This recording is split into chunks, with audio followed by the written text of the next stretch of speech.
Hello, bee lovers, my lovely children. I hope you are having a good day, good week, evening, morning, whenever you are watching this. I hope you are well and doing okay. I'm continuing on the little triage of videos here with about light and plant recommendations for that light. Now you have watched that first video on understanding light, and now you are a light expert. You now want some suggestions on plants you can have in direct bright light spaces, and I'm going to give you 10 suggestions here. Now I will be honest, I don't have any to hand, which is a shame because I can't show you personally, so I will find pictures and sources and have them on screen. The first kind of main plant that you will think of for bright light, we learnt that bright light means it's in your face, plants that can tolerate the sun pretty much burning their skin, and just that intense brightness. So the obvious one is cacti. There's lots of cacti. I am personally not a massive fan of cacti. I can appreciate them, and I have seen some amazing cacti in my time thanks to mint plants. One of them was a variegated crustaceous Lophosaurus scotchy. Now I've tried to find a picture of this and I can only find it in a video, but this was a proper unicorn cacti and I was very lucky enough to be with it, hold it, I cleaned it, and I can appreciate that cacti because it was rescued. It was really old, it was really funky, it was super nubbly and bubbly, and it was really cool. And I've seen many others that I can appreciate from a distance, but they're not my thing, so I don't really go there unless something was, you know, amazing and I could change my mind in the future. Who knows, but for now I'm not a big cacti person, so I'm just gonna get that out the way.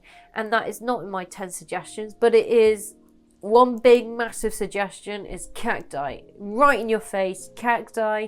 If you have a bright, direct, intense spot of light, cacti are going to be your best friend and they're going to really tolerate it. Anywho, okay, let's jump into some suggestions. That is what you're here for, right?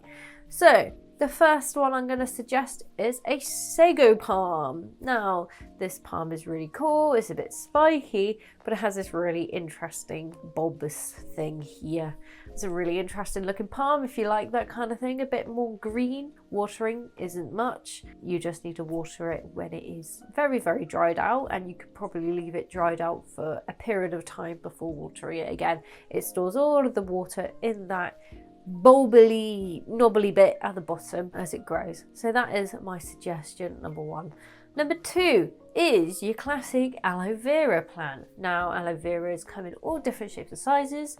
We know aloe vera you can eat, you can put it on your face. It has many benefits to it as a medicinal plant. It is really cool. The best way to tell an aloe vera needs watering is when its leaves become crinkly and a bit silvery grey. Again, they store water in their leaves and that's what makes them plump and juicy. So only water it when you start to see that kind of wrinkle effect on the aloe veras. Number three, I'm going to say a jade plant. They are believed to bring luck, I think. Correct me if I'm wrong. But yeah, they're a type of succulent. They can really tolerate and thrive in this bright, intense light. They don't need watering as much. They can tolerate a really dry spell. A lot of these plants, you'll notice that water is stored in their leaves. And you'll notice that when they are thirsty, these leaves become crinkled. So with the jade plant, this is very true. They will become crinkly, and that is when it's a good sign to give it a good drink. Number four is your snake plant, your mother-in-law's tongue. I'm pretty sure there's many names to this plant. Again, the snake plant can come in many different shapes and sizes. My favorite one is the moonshine. I'm not a particularly massive fan of snake plants, but if I was to choose one, moonshine would probably be the type of snake plant I would go for. These are really cool plants. Again, with watering, their leaves will start to crinkle. that's when you give it a good water. So it can tolerate a dry spell, and it's probably important to allow it to have that dry spell before watering. It's an interesting plant, super easy one to care for as well. So definitely go for that one if you want something easy. Next on the list at number 5 is sedums. Now you can get a lot of sedums. There's like a jelly bean sedum. There's the monkey tail, I think it's called. I'm gonna correct myself. Ones that dangle down. There's so many different types of sedums. They're good for outdoor plants as well. In full sun spaces, you see them in rockeries and stuff. They are really easy and interesting way to propagate them. They can be propagated from a tiny little bean, and they will grow that way. Definitely one to have if you've got really bright, direct space. Definitely go for that one. Number 6 is aeoniums. Now I'm not a huge fan of aeoniums, I will say, but I can appreciate them from a distance. But they can look cool once they've matured, and I've seen some where they're really, really wacky and wavy and whatever. And I know there's some people out there who absolutely adore aeoniums. But these are a really good one for bright direct light. If I had to choose, I'd probably choose the darker purpley ones rather than the green ones. Don't know, that's just me. That's a good, interesting plant, a little bit different, looks a bit more like a flower for a bright direct light spot. Okay, number 7 on the list is Echeveria. I'm not too sure if I'm saying this right. Now, Echeveria you could probably push into a succulent pile. A lot of these you could probably push into a succulent pile, but I'm trying to be a little bit more specific with types that you can have. And I know there's many different types of cacti, but I'm just not a cacti fan, so I'm just not going to step into that field of fireworks. But there we go. So Echeveria again could come in so many different types of sizes and shapes. Lots of different ones there to choose from and build a nice collection of them.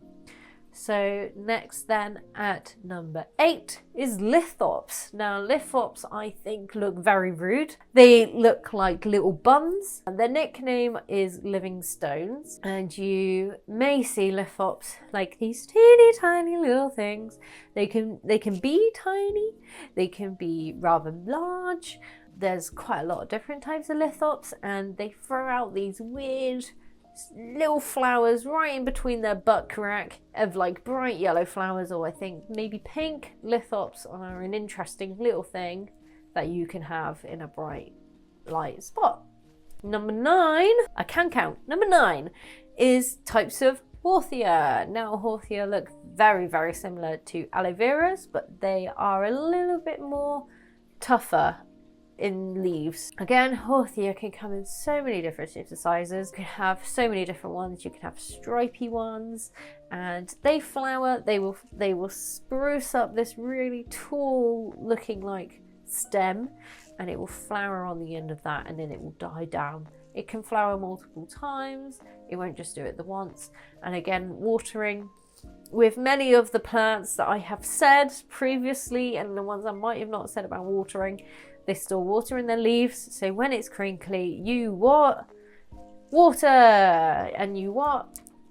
Leave it to dry in between. I don't think that was a general knowledgeable thing, but you know what I mean. They can tolerate the dry spell.